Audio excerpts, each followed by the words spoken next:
Hello everyone, I hope you're all having a great day so far. My name is Jurassic Ham. Welcome to today's video. While I don't want to do too many of these repeat topic videos, it felt appropriate to revisit my Super Colossal ranking. The reason is because we had 3 Super Colossals released in 2025, and I was able to snag all of them along with the Titanosaurus on a really good sale. Now, the timing wasn't the best, but hey, when Black Friday provides you with the opportunity to save $260 on the 4 largest figures of the year, you take it. I was going to rank these based on accuracy, details, or whatever, but I was having a hard time putting them into words, so I'm just going to rank these based on my gut feelings. No thoughts, just vibes. Let's go. Kicking off the list is the Jurassic World Chaos Theory Allosaurus. I didn't think to film this before I started the process of repainting mine. Yes, that is a spoiler for an upcoming video, but here's what the figure originally looked like. The more I look at the base figure, the less I like it, if I'm being completely honest. I find the limbs and head are too big for the body. The sculpting of the osteoderms on the back are greatly exaggerated.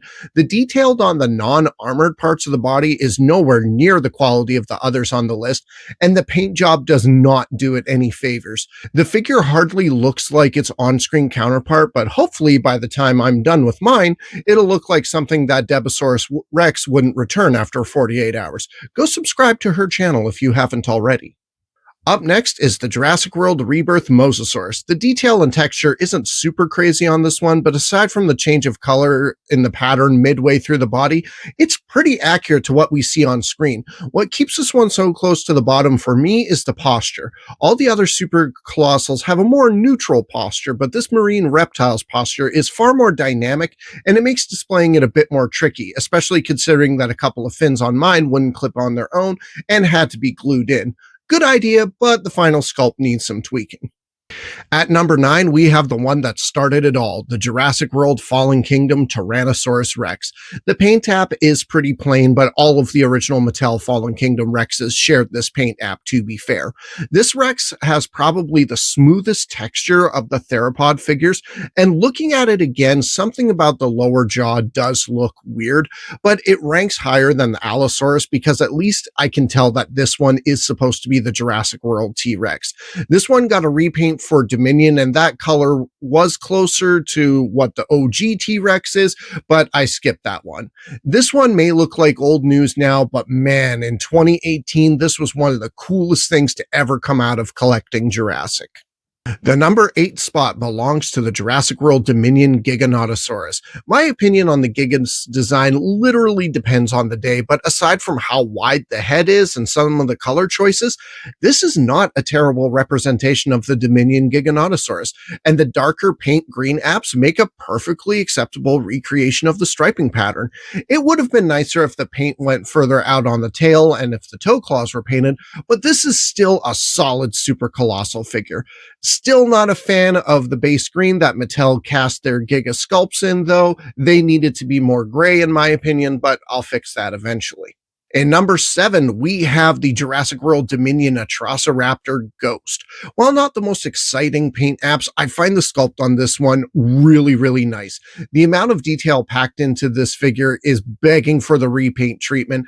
And before you ask, I don't know which member of the Atrociraptor squad to repaint this one as, so feel free to leave your suggestions in the comments below.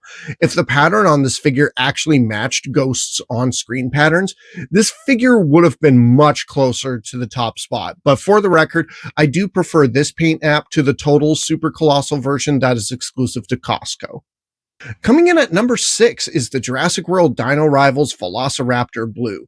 Blue and Ghost are pretty neck and neck to me, and while Ghost may have nicer teeth and texture, Blue's patterning looks far more accurate than Ghost, and Blue might have the most detailed eyes of any of the Super Colossals. I was able to snag another one of these off Kijiji for 20 bucks, so expect a Super Colossal Jurassic Park Velociraptor repaint short in the future. Taking the number 5 spot is the Jurassic World Camp Cretaceous Super Colossal Indominus Rex.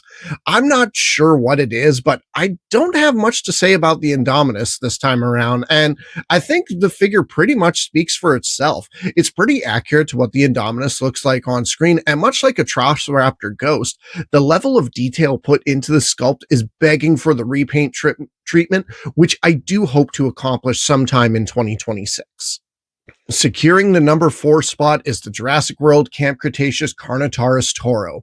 My favorite thing about this sculpt, weirdly enough, is this facial wound that immediately labels this Carnotaurus as Toro.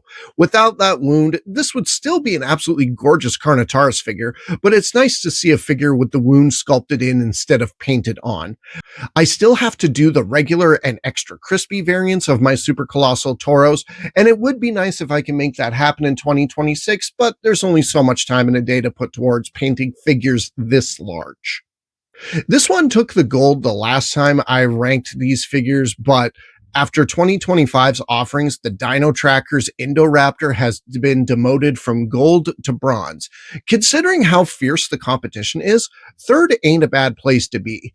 I still appreciate the glossy finish that this Indoraptor has, harkening back to the shot of it on the rainy rooftops in Fallen Kingdom, but some parts of the stripe pattern are a little too wide, and this figure shares the same issue that most of the Super Colossals have, with the feet and or legs being too bulky compared to the rest of the body.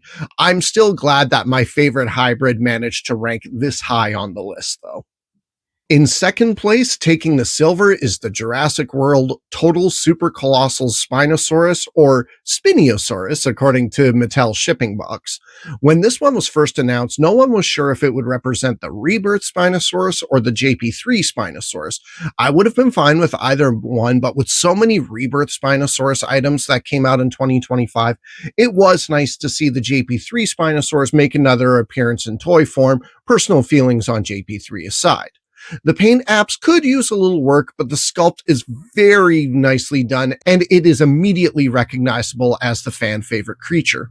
What's crazy is that up here in Canada, this item was not released until September 30th, and then was on clearance literally 2 months later. If the rest of the world speed ran this figure's shelf life as quickly as Canada did, I hope everyone who was looking for it managed to get their hands on one, because looking at prices on the secondary market, big oof. Coming in at the top, taking the gold, is the Jurassic World Rebirth Tyrannosaurus Rex. Now, yes, it is frustrating that this Rex looks like the concept art rendered on the box instead of the on-screen version, but the sculpt on this one is an improvement of the original Super Colossal T-Rex from 2018 in every way. The detail and texture packed into this sculpt is absolutely mind-blowing.